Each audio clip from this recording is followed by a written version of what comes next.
Assalamualaikum warahmatullahi wabarakatuh. Kembali lagi dengan saya Cut Aca di channel kita The Beaker, channel inspiratif yang akan menambah wawasan dan pengetahuan positif untuk anak-anak muda sekarang. Hari ini kita kedatangan Ustadz Izhar Syafawi. Ustadz Izhar Syafawi aktif sebagai dai dan trainer PFK Sumut dan ada juga di Majelis Dakwah Al-Wasliyah. Masya Allah sekali Ustadz. Apa kabar Ustadz? Alhamdulillah sehat. Alhamdulillah. Dengan siapa? Cut Aca Ustadz. Cut Aca. Aca aja panggilnya. Aca aja. Iya. Aca. Aca aja. Baik. Ya, Ustadz boleh cerita sedikit kesibukannya ini. PFK Sumut ini kepanjangannya apa ya Ustadz? Oh, PFK itu singkatan dari pelatihan fardu kifayah. Oh, pelatihan fardu kifayah. Kalau yang Majelis Dakwah Al-Wasliyah ini kita bergerak di syiar. Iya, jadi di Al-Wasliyah itu ada lembaga atau bidang. Kalau di organisasi pada umumnya bidang ini, bidang itu. Kalau di Al-Wasliyah dia namanya bukan bidang, tetapi itu tadi majelis. Ada majelis pendidikan, majelis dakwah, majelis kesehatan, begitu. Dan saya di posisi majelis dakwah. Majelis dakwahnya. Jadi bagian dakwahnya kita lah yang ngelola. Berarti itu bentuknya seperti organisasi gitu ya Ustaz? Iya. Organisasi. Iya, sama. Range umurnya itu dari berapa sampai berapa tuh Ustaz? Anak-anak muda kayak kita ada nggak sih Ustaz? Oh ada, karena dari menuju menjadi kader Al-Wasliyah itu harus mengikuti proses pengkaderan dari mulai sekolah, dari mulai trainer dari ikatan pelajar Al-Wasliyah sampai mahasiswa di pemuda Al-Wasliyah, ikatan mahasiswa Al-Wasliyah sampai di perguruan tinggi Al-Wasliyah. Oh, sampai ke perguruan tinggi juga. Gitu. Oh, ngomong-ngomong soal tadi fardu kifayah Ustaz. Iya. Fardu kifayah itu berarti berkaitan dengan Bilal ya Ustaz ya? Iya, betul. Ini agak gimana ya Ustaz ya? Agak sempit sebenarnya pengetahuan saya terkait Bilal jenazah ini.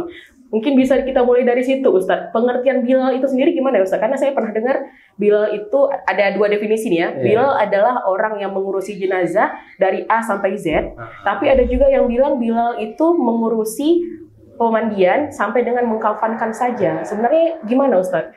Sebenarnya begini. Bahasa Bilal itu dijadikan jadi hak paten di Indonesia, terutama di Medan inilah bahasa Bilal itu. Bilal itu nama sahabat Nabi. Betul. Bilal bin Rabah. Betul. Kan? Sampai kalau sholat Jumat ada Bilal 1, Bilal 2, itu yang muadzin 1, muadzin 2 itu. Nanti kalau terawih ada Bilal terawih. Nanti orang meninggal juga yang ngurus Bilal mayat, disebut Bilal jenazah. Nah, jadi Bilal jenazah ini sebenarnya tugasnya dia membantu setelah proses pengurusan jenazah itu, mulai dari mandi, mengkafankan, menyolatkan, menguburkan itu dari pihak keluarga. Karena sesungguhnya yang berhak itu, yang berkewajiban itu adalah keluarga almarhum atau almarhumah. Kalau sudah tidak ada, baru diserahkan sama Bilal jenazah, Bilal mayat. Gitu ya pengertiannya Ustaz ya. Berarti sebenarnya itulah problematikanya lagi Ustaz ya. Nggak semua orang paham mengenai tata cara pengurusan mayat itu sendiri kan Ustaz. Mungkin karena minimnya ilmu pengetahuan atau ketidakmauan. Ini jadi problem nih Ustaz. Jadi untuk hal ini sendiri menurut Ustaz, problem yang paling berat kenapa sampai nggak banyak orang yang paham mengenai tata cara ini apa Ustaz? Baik, jadi begini. Contoh saya, ketika saya diminta untuk hadir di rumah yang sedang kena timpa musibah, meninggal dunia, sampai saya di lokasi, itu sih tidak serta-merta saya langsung ngurus jenazah itu. Saya harus tanya dulu, ini keluarganya mana. Misalnya seorang ayah meninggal, anaknya ada 5 anaknya, 3 laki-laki, 2 perempuan. Maka yang 3 ini yang berhak saya panggil abang yang paling besar atau abang yang kedua, abang ketiga yang berhak memandikan, mengkafankan, menyolatkan, menguburkan.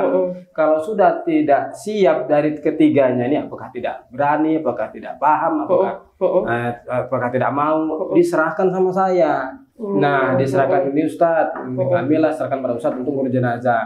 baru berhak saya. Karena dalam Islam itu yang berhak ngurus jenazah itu ada dua, ada ahli musibah, itulah keluarga, baru petugas bilal jenazah. Dan pertanyaannya tadi, kenapa kok berat sekali orang atau sedikit sekali orang yang mau ngurus jenazah ini? Betul. Bahkan sekarang bilal-bilal itu usianya udah renta semua, bukan tua lagi, renta. Betul, Ustaz. Nah, jadi kenapa kok pada nggak siap? Nah, jawabannya ngurus jenazah ini memang tidaklah sama seperti ngurus orang hidup, ya.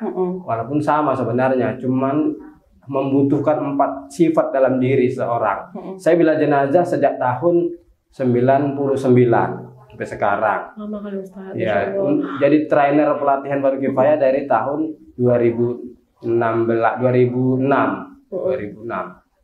Ya, jadi kan banyak problematika di lapangan, di masyarakat. Jadi ternyata ada 4 yang harus dimiliki untuk menjadi pengurus jenazah, mau itu keluarganya, mau itu bilal jenazah. Mohon maaf, sekarang bilal jenazah itu problematikanya pun itu udah nggak ada lagi, kau kan bisa katanya. Padahal belum berhak ada jadi bilal jenazah. Kenapa? Karena 4 hal tadi belum dimiliki. Apa itu, Ustaz? Yang pertama, dia belum memiliki syaja'ah, keberanian mentalnya. Karena kan mental ini nomor 1. Nanti akan jumpa 3 model jenazah itu. Kalau saya sudah jumpai, ada jenazah normal. Normal itu ya badannya utuh lengkap. Yang kurang itu nggak ada nyawanya dia, itu aja. Yang kedua, jenazah tidak normal. Tidak normal nih mungkin dia karena kecelakaan, yang kepalanya mungkin pecah, ususnya keluar, atau terbakar atau tenggelam, yang udah uzur lah dia. Yang ketiga, jenazah new normal. New normalnya kena COVID.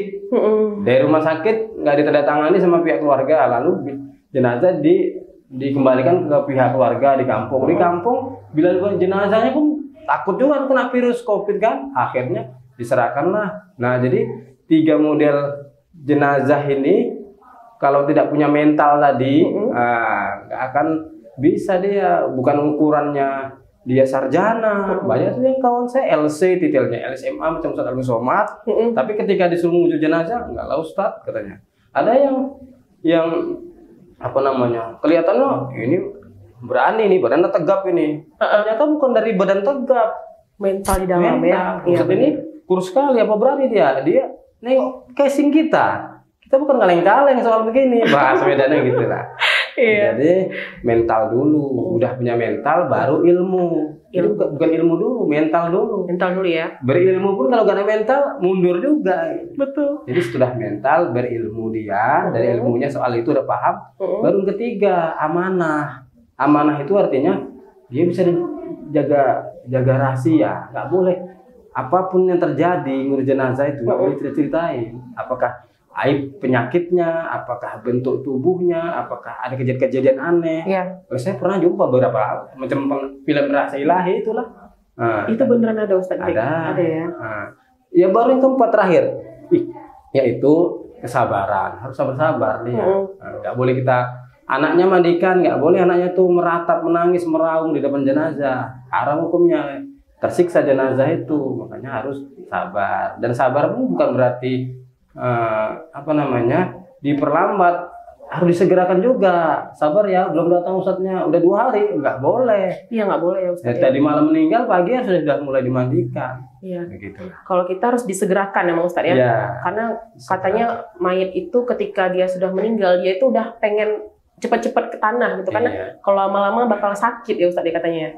Dia semakin disegerakan, semakin dia dikubur, dia di posisi awal, karena manusia penciptaan dari tanah, dia kembali ke tanah. Betul. Dia lebih tenang dari situ. Dia akan mempertanggungjawabkan sebagaimana kehidupannya. Semakin ditunda dia, semakin terombang-ambing kehidupan, tersiksa. Belum lagi ditambah anak-anaknya menangis, meratap, meraung, menjerit. Itu tersiksa itu. Betul. Kalau syarat untuk, kan kalau misalnya kita saat memandikan jenazah itu Ustadz, kan ada anak-anak yang mendampingi ya Ustadz ya. Itu diwajibkan mahram, anak-anak atau pasangan lah Ustadz ya. Kalau yang kayak tadi Ustadz bilang, anak-anak yang meraung-raung, meratapi, dia nggak boleh memandikan atau jadinya gimana? Jadi begini, dalam fikih Islam tentang jenazah itu, kalau misalnya ibu meninggal, yang berhak memandikan, yang mampu itu adalah anak perempuan. Kalau anak perempuan nggak ada yang bersedia atau ada di tempat atau bagaimana, tidak ada anak perempuan, kembali kepada suaminya. Suami boleh mandikan jenazah istri. Nggak ada juga suaminya. Kadang-kadang suami ini kan nggak siap juga dia. Iya, balik ke mental tadi Ustadz ya. Tanya sama keluarganya yang perempuan, kakaknya, bibinya, ibunya, perempuan dulu. Kalau udah nggak ada lagi, baru bilang jenazah perempuan. Begitu juga dengan seorang ayah meninggal. Siapa yang berhak? Anak laki-laki. Nggak ada anak laki-laki, istrinya juga bersedia nggak? Kalau nggak, saudaranya laki-laki lain. Jadi tidak boleh yang lain, kecuali terakhir tadi bilal jenazah. Kemudian juga meratap tadi tuh, meraung tadi tuh, bagaimana cara mandikan ya? Kalau dia meratap meraung, berarti dia nggak siap. Jangan dipersilakan dia memandikan. Gitu ya. Berapa orang boleh di dalam bilik itu Ustaz pada saat memandikan? Oh, itu tergantung panjang jenazah, tingginya jenazah. Ada yang tinggi bisa 5 orang, bisa 4 orang, tergantung tingginya, bisa 3 orang. Ya kalau pendek ini gimana? Misalnya bayi kan, ya 1 orang aja gitu. Itu pun dibuat di kamar mandi yang bukan kamar mandi biasa dibuat mandi, tapi dibuat kamar mandi yang khusus. Ya. Kenapa begitu? Karena di kamar mandi yang biasa dipakai, di situ ada kloset, ada WC kan. Nggak boleh ya Ustaz? Nggak boleh, nanti zikir-zikirnya gimana? Kan ada zikirnya. Oh iya, betul. Nggak boleh ada WC berzikir. Karena nggak boleh kita sebutkan nama Allah di tempat najis itu ya. Betul Ustaz. Ustaz sudah jadi Bilal sejak tahun 99 sampai dengan sekarang. Pertanyaan saya yang bikin saya paling penasaran ini, ada nggak tantangan terbesar? Apa tantangan terbesar yang pernah Ustadz alami selama jadi Bilal ini? Baik, jadi sebenarnya banyak tantangan-tantangan, banyak kendala-kendala, dan banyak kejadian-kejadian. Tapi tidaklah semua harus saya katakan di sini. Tapi intinya ada beberapa kejadian yang mungkin menjadi pelajaran. Karena kita nggak boleh menceritakan aib jenazah, kecuali untuk mengambil pelajaran. Itu boleh. Begini. Ada beberapa kejadian yang menjadi pelajaran. Yang paling membekas, Ustaz? Paling membekas itu pada tahun 2010 kemarin. 2010 itu ada seseorang yang meninggal dunia karena dihajar massa. Dihajar massa karena ia mencoba untuk curanmor kan. Ternyata kesalahannya itu, dosanya itu bukan dosa mencuri sepeda motor saja ternyata. Di balik itu dia karena udah narkoba, dia pun menyakitin istri dan anaknya, dan tidak pernah sholat dan sebagainya, itu membuat matinya su'ul khotimah lah, tersiksa. Dia dihajar massa, bayangkan. Ketika dihantarkan jenazah sampai di lokasi rumah, orang sudah nandai, oh si beliau mati ya biar aja lah. Ya, karena saya bila jenazah, saya berhak. Lalu datanglah saya lihat tidak ada yang menziarahi, sepi rumah itu. Meninggalnya malam, pagi sudah diantar jenazah dengan kondisi jenazah yang sangat buruk lah.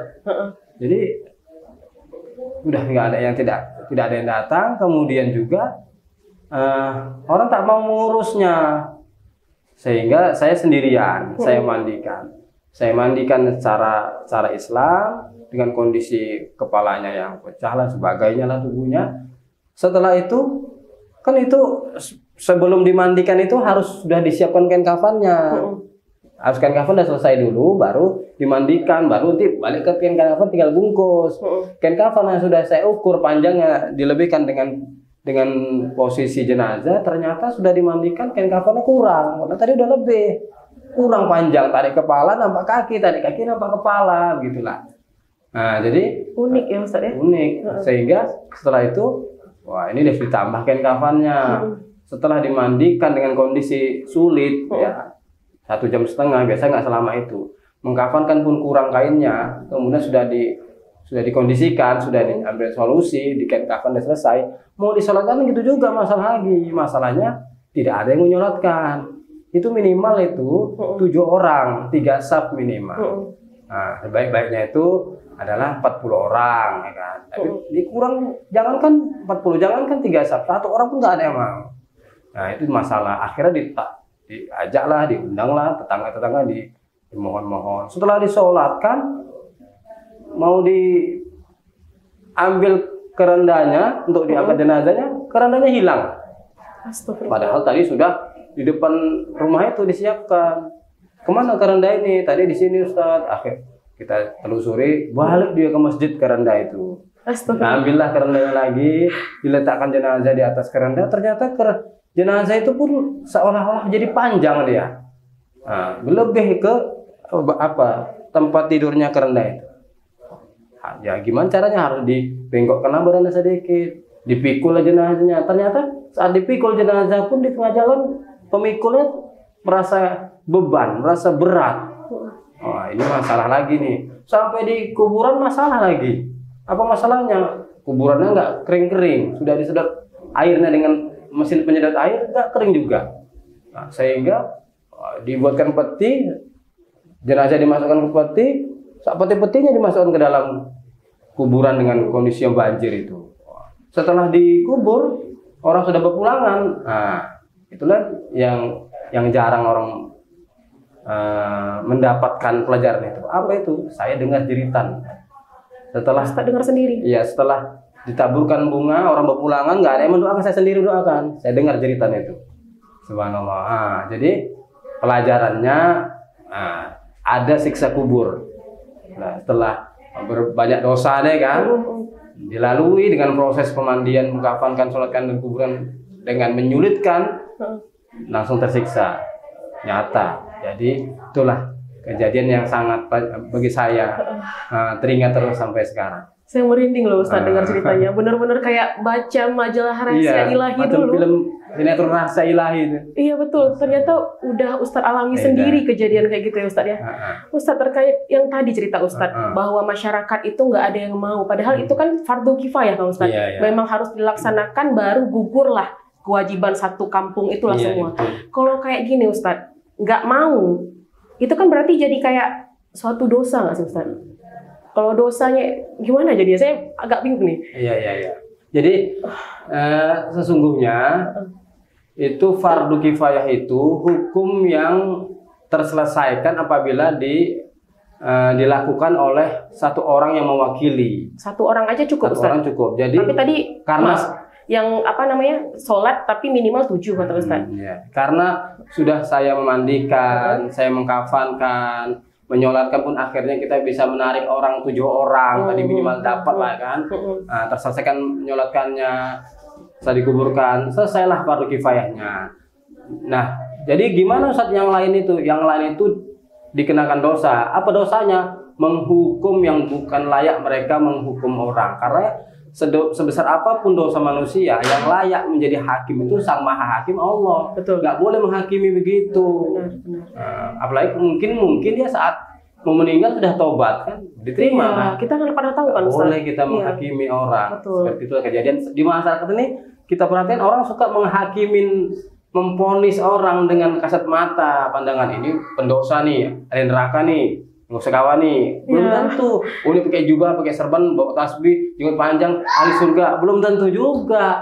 Bahkan yang bercadar belum tentu juga masuk surga tuh. Jadi suka menghakimi, inilah jadi masalah. Nah, jadi balik ke problematika Bilal jenazah ini, Bilal ini banyak nggak siap sekarang. Kenapa? Kalau dia belum punya 4 sifat tadi. Begitu. Saya sebelum ketemu sama Ustaz ini ada nonton YouTube juga lah Ustaz kan. Mengenai yang tadi Ustadz bilang, kata si itu yang isi YouTube itu, bahkan dai, bahkan ulama belum tentu dia bisa jadi Bilal jenazah. Tadi saya sempat mikir, ini nggak bisa, nggak boleh, atau nggak mampu. Ternyata lebih ke nggak mampu ya Ustadz ya, karena nggak mencukupi 4 tadi. Dan yang pertama kali adalah masalah mental. Kayak tadi kata Ustadz, bahkan kayak Ustadz kondang pun, ketika diminta jadi Bilal belum tentu sanggup gitu ya Ustadz ya. Ilmunya ada. Ilmunya ada. Kafaah tentang syariah, tentang fikih jenazah cara memandikan, teorinya ada. Kan dipelajari pasti itu, kitab-kitab itu semua dipelajari, cara menyolatkan. Cuman mentalnya tidak ada. Ibarat kita nanti kalau haji lempar jumroh gitu, tawaf, belum jadi haji, jangan ngomong dulu. Saya ngajak orang tuh haji, saya belum haji, nggak berani saya.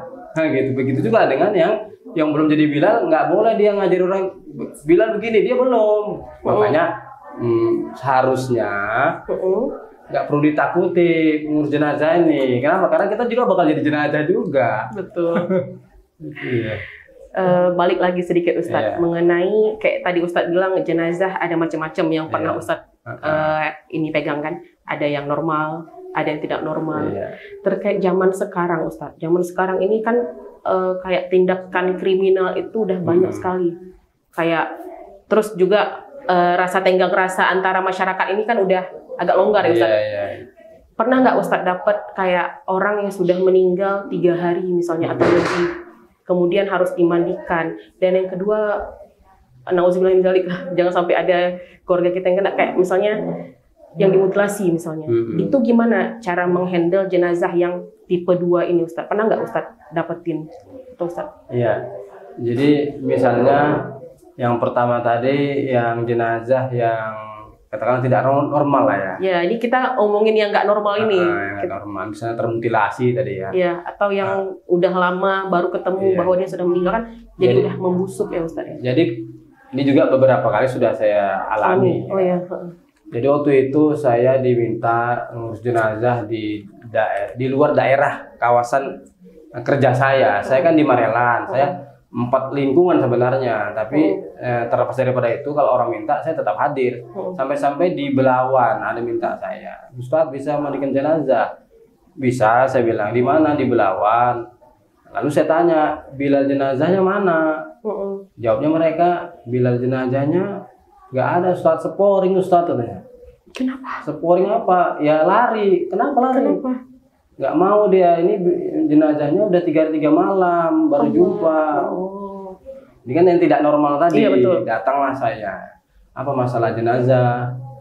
Tenggelam Ustaz, tenggelam. Namanya tenggelam itu kulitnya udah berkelupasan, badannya gembung. Aromanya Masya Allah. Waktu itu belum COVID, orang udah pakai masker untuk menjaga, menahan supaya tidak tercium baunya. Tapi tetap tercium. Saya juga pakai masker tetap tercium. Nah, gimana solusinya supaya nggak tercium baunya? Ada triknya. Nggak semua, sebenarnya menurut medis sudah diajarkan, tapi orang belum ngalamin. Saya sudah alamin. Jadi ketika jenazah bau, kalau pakai masker tetap bau, ada 2 cara. Pertama, ambillah sesendok bubuk kopi, sesendok, letakkanlah di kain sepotong, dibungkuslah dia, ikatkan sedikit, diletaklah di posisi menutup hidung kita, pakailah masker tuh. Jadi mencium bubuk kopi. Ini Ustadz ini paten ya, nggak tercium bau katanya. Ada bacaannya tuh, padahal ada bubuk kopi, nggak tahu mereka. Nah, itu trik pertama. Cara kedua, kalau nggak ada bubuk kopi, nah ini menurut ilmu medis juga mengajarkan seperti itu. Itu aromanya bau itu kalau kita hirup dalam-dalam beberapa menit, tahan nafas, udah habis bau itu. Udah terbiasa. Terbiasa. Ditambah dengan ditutuplah ke telinga kita dengan kapas. Kenapa nggak hidung? Iya, karena saraf hidung ke telinga itu sama dia. Oh iya. Jadi itu cara trik juga lah supaya tidak tercium bau. Karena kalau memandikan jenazah dengan kondisi bau, kita bisa tak nyaman, bahkan bisa nggak siap, nggak selesai nanti. Rukunnya bisa lewat juga. Iya, itulah. Kalau jumpa jenazah yang bau ya. Kalau jenazah yang termutilasi umpamanya kecelakaan nih, tangannya putus, kakinya putus, badannya gimana? Jadi memandikan jenazah itu rukunnya meratakan air ke bagian luar, kulitnya, bukan dalamnya. Jadi misalnya ususnya keluar, kecelakaan kereta api, kecelakaan di jalan. Maka ususnya itu dimasukkan saja, ditutup lah lagi. Udah mandikan bagian luar, bukan bagian dalam. Saya pernah ngalami ini pengalaman juga karena banyak pengalaman ya. Iya, udah lama kali Ustadz, tahun 99. Nah, cuman saya memang masih muda, umur saya baru 42 tahun. Tapi alhamdulillah. Jadi ada satu pengalaman, ini kecelakaan kereta api. malam tertabrak, pagi dihantar Ustadz, ini jenazahnya sudah di rumah. Apa masalah? Kecelakaan kereta api. Udah datang saya ke lokasi, ternyata kakinya nggak ada sebelah. Mungkin kakinya itu terbawa kereta, terbawa atau terpelanting kemana ya. Gimana Ustadz? Ini kakinya nggak ada. Oh, ini hukumnya harus ikhtiar. Ikhtiar itu alat dolar, ini harus diselesaikan ini. Dicarilah kakinya dulu. Dikasih tempo 24 jam itu paling lama. Berapa Ustaz? 24 jam paling lama. Ternyata sudah sore, nggak mungkin malam share lagi. Gimana Ustaz? Ya baiklah, udah ikhtiar, udah usaha dicari, nggak jumpa kakinya. Udah kita mandikanlah tanpa kaki. Dimandikan tanpa kaki. Itu biasanya kalau kakinya udah putus, itu darah kaki, badan itu udah nggak mengalir, itu udah beku dia. Kalau bagian kepala ini yang terus nggak berhenti, ngalir terus dia. Udah dimandikanlah tanpa kaki, dikafankan tanpa kaki, disolatkan tanpa kaki, dikuburkan pun tanpa kaki. Nah, 2 hari kemudian kejadian, dihantar kakinya ke rumah, jumpa. Ustadz, ini kakinya Ustadz, dihantar. Ya, kenapa nganter saya? Cuma tapi nggak ngerti Ustadz. Kakinya dimandikan, dicuci, terus dikafankan, disolatkan Ustadz? Nggak disolatkan. Dikuburkan tapi nggak harus dibongkar lagi, disatukan ke kakinya, ditanam di sebelahnya boleh, di mana saja boleh. Pokoknya dikubur lah, ditanam lah, asal jangan dipajang di rumah kenang-kenangan aja kalian buat. Gitu. Jadi itu pengalaman juga. Nah, jadi kalau termutilasi waktunya lama, jadi memang nggak boleh ditunda-tunda itu. Beda nanti bentuknya, baunya. Itu mohon maaf ya kan, ketika meninggal tadi malam, pagi itu aja, itu udah datang lalat itu, lalat, semut, datang. Warnanya pun udah beda. Makanya dikasih kapur barus, dikelilingi kapur barus dia. Nah, kalau misalnya ada kotoran di pakaian tuh diganti. Tapi jangan dibuka semua, karena masyarakat ini salah, nggak paham. Harusnya bukan dibuka, ditelanjangi semua, enggak. Meninggal kan, ibu belum dimandikan ini, orang kan mau ziarah, mau takziah nih. Iya. Itu pakaiannya kalau kotor diganti, entah pakai mukena aja dia. Nah, bukan hanya kain penutup atasnya. Kenapa? Karena salah ya Ustaz, salah. Dalam Islam ada adab takziah. Takziah itu kalau dengar kabar duka, ucapkan innalillahi wa inna ilaihi raji'un. Datang ke tempat, assalamualaikum, waalaikumsalam, salam-salamilah yang muhrim aja, laki-laki perempuan.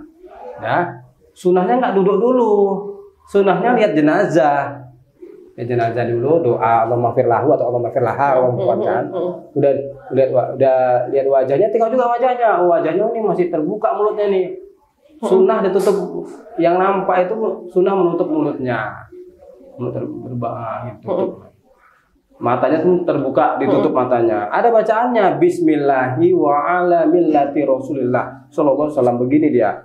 Nah, setelah selawat baru ditekankan dia 3 kali. Tutuplah matanya.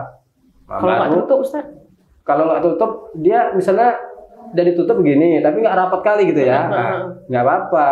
Berarti itulah namanya ketika idza ruh ittaba'al basar, kata Nabi. Ketika ruh keluar itu, matanya ngikutin dia, saking sakitnya itu.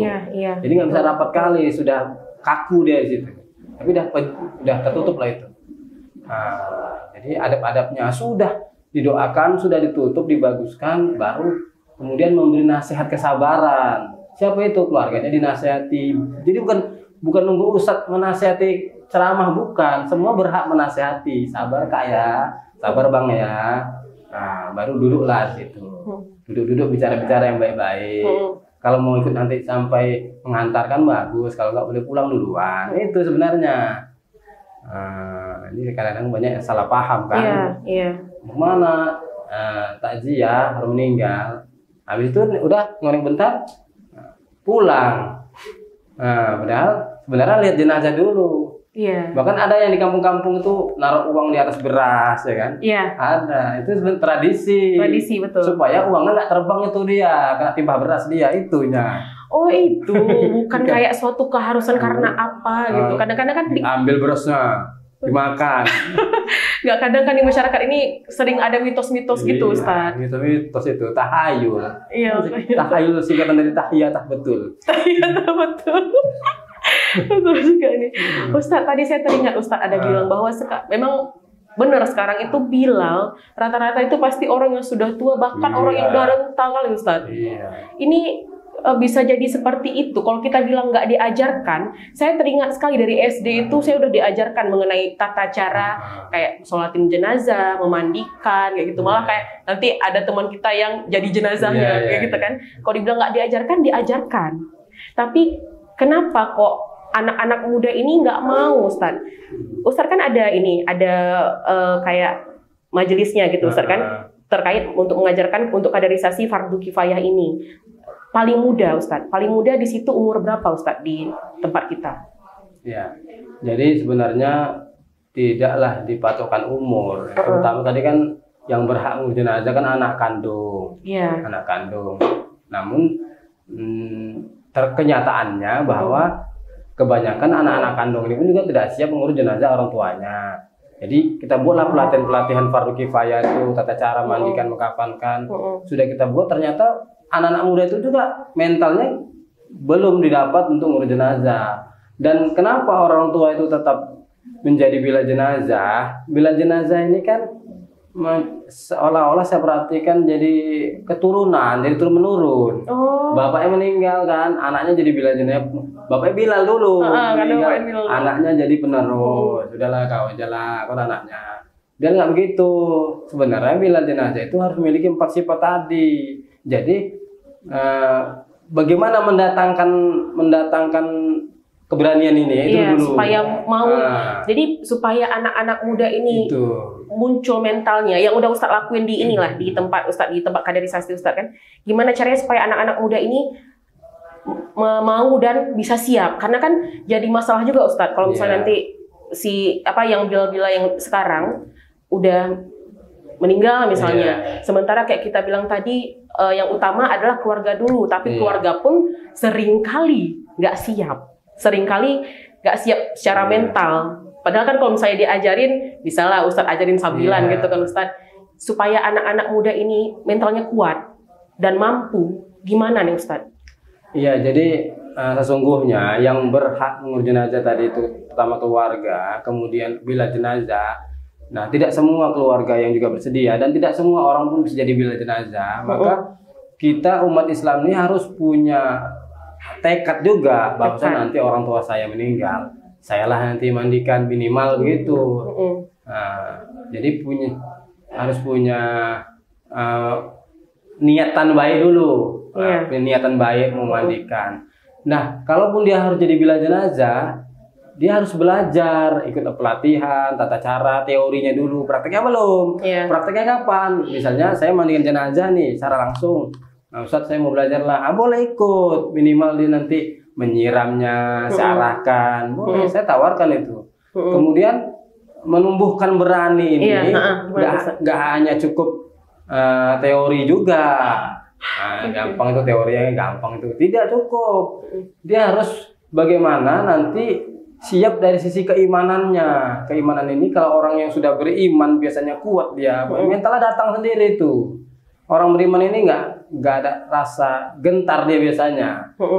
Apa ya lagi aku takut bakal mati juga. Apalagi ini orang tuaku sendiri bahasanya. Orang tuaku sendiri masa orang lain aib ibu, aib ayahku cukup lakuin tahu gitu harusnya. Baiknya gitu. Jadi, nah. Itulah tadi, menumbuhkan mental keberanian ini memang tidak mudah, harus dibiasakan. Makanya pelatihan-pelatihan bila jenazah itu sebenarnya untuk anak muda, bukan untuk tua. Dan mohon maaf juga ya, bila jenazah ini semenjak di Medan itu sudah ada bantuan bila jenazah, bantuan sosial dari Pemko Medan ya. Bila jenazah, maghrib ngaji, imam masjid kan udah bantuan tuh. Jadi semenjak ada bantuan itu bila jenazah ini merasa saya bila jenazah sampai mati gitu. Padahal tidak. Jangan sampai dia mati nggak ada penerus. Jadi artinya saat dia jadi bilal, dia mendidik orang di lingkungan itu jadi bilal pengganti dia. Harusnya gitu. Harusnya di kader itu. Jangan lepas ketika dia meninggal bingung cari bilal. Kan mungkin mandi sendiri dia, mungkin mengkafani sendiri. Nah, jadi bila tua-tua itu itu, jangan pula nanti ngejar target bantuan Bilal, dia lupa mengkader Bilal. Begitulah, jadi sehingga perlu di problematikanya ini solusinya adalah bagaimana pengkaderan untuk Bilal-Bilal muda. Makanya saya selaku trainer pelatihan Fardhu Kifayah itu saya sosialisasikan ke sekolah, ke universitas yang seperti UIN ya, UIN kan yang apa ya, yang Islam kan nggak mungkin ke USU, ada juga kadang-kadang di USU buat, UNIMED juga buat, walaupun mereka jurusan matematika tapi punya semangat Islamnya ada juga, alhamdulillah. Ya. Jadi itulah solusi untuk pengkaderan ini harus dibuat untuk anak muda kita. Di remaja masjid, terutama remaja masjid. Remaja masjid ya, Ustaz ya. Iya. Remaja masjid itu berarti rata-rata sebaiknya bisa ya, Ustaz ya. Anak remaja masjid ini dia kan kumpulannya kan di masjid. Nah, jadi kumpulan di masjid kan sudah tersaring tuh, nggak sembarangan anak mudanya kalau namanya masjid. Kalau anak umum berbiasa kan dia biasanya di luar, ini di masjid aja, walaupun dia main nonton YouTube The Beaker ini kan, tapi di masjid dia gitu. Bahasanya tentang ekonomi, tentang politik, tapi di masjid. Jadi anak muda ini kan gampang arahkannya, anak remaja masjid terutama, karena dia sudah punya mindsetnya itu udah terbentuk ya. Agama. Iya betul. Jadi nggak sulit lagi. Ya, terakhir nih Ustadz, ada nggak pesan-pesan khusus dari Ustadz terkait pelaksanaan Fardhu Kifayah ini, dan terkait ayolah anak-anak muda misalnya beranikanlah diri untuk jadi Bilal, terutama untuk keluarga kita sendiri. Silakan Ustadz. Jadi begini, ketika kita dilahirkan itu dalam keadaan sendiri, maka ketika mati kita pun akan sendiri. Kita waktu kita kan singkat ini, ibarat azan dengan sholat. Nah, kita lahir diazankan, mati kita disolatkan. Jadi walaupun kita masih muda, kita berikan ruang waktu kita, manfaat waktu kita ini untuk yang positif. Makanya 5 waktu sebelum datang 5 waktu. Waktu muda sebelum tua, sehat sebelum sakit, kaya sebelum miskin, luang sebelum sempit, hidup sebelum mati. Jadi kemudian seorang pemuda yang religius, namanya pengakuan religius, pemuda yang kreatif, dia pemuda yang punya motivasi sukses itu adalah bagaimana dia juga punya motivasi akhirat. Motivasi akhiratnya adalah dia tidak memilih ilmu, termasuk daripada pengurusan jenazah. Jadi pesan saya kepada para pemuda, kepada para generasi penerus bangsa, generasi Islam pada umumnya, dimanapun kita berada, mari kita buka lembaran baru dari kejahiliaan, ketakutan, kepesimisan menjadi keoptimisan, menuju pada keberanian, sinaran rohani yang bersih dengan semangat mengkaji bagaimana mengurus jenazah ini. Tidak perlu ditakutkan, nggak perlu dikhawatirkan. Insya Allah dengan kita mengurus jenazah, Allah sayang, Allah panjangkan umur bahkan. Amin. Terbukti bila-bila jenazah panjang-panjang umurnya. Iya betul. Karena apa? Karena Allah tahu nih, jangan dimatikan dulu nih, karena ini mesti bermanfaat ini. Iya. Dibutuhkan banyak orang. Iya, itulah hikmahnya gitu. Masya Allah, terima kasih banyak Ustadz ya. Semoga terhitung amal jariah untuk Ustadz, karena ilmu hari ini itu sangat bermanfaat sekali. Untuk saya terutama, terbuka sekali pikiran saya terkait Bilal jenazah ini. Dan semoga juga timbul semangat kepada kaum milenial, pemuda-pemuda ini untuk menumbuhkan rasa inginnya, terutama yang paling utama itu untuk keluarganya dulu lah. Kalau emang dia nggak mau untuk lingkungan sekitar, untuk orang lain misalnya. Sekian bincang-bincang kita hari ini. Jangan lupa like, comment, and subscribe The Beaker.